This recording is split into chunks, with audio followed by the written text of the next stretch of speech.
Let's draw some hands, part 3. In this part, I wanted to talk a little bit specifically about movement of hands. Importantly, flexing and some foreshortening of that flexing.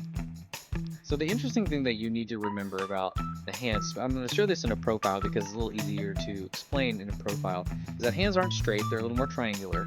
But whenever your hand is relaxed, all of your fingers and your digits are going to curve inward. However, whenever you are flexing, everything is going to fan outward. And so that reflects both in profile as well as being straight on shot. And when it's flexing and fanning outward, you're going to have those extensors in your knuckles really flex, and that's when you start seeing those lines coming out from your fingers.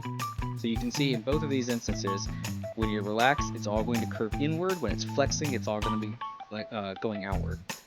Now, when you're foreshortening fingers, this is an interesting little fun thing to try and remember. So when foreshortening extended fingers, think of them as like a banana in banana shapes to emphasize the intensity of that flex.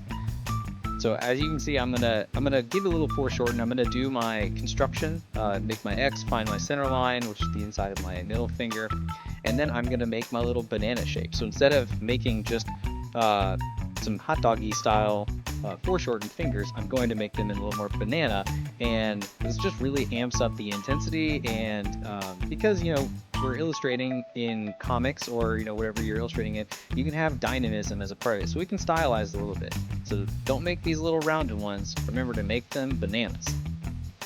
Stay tuned for more.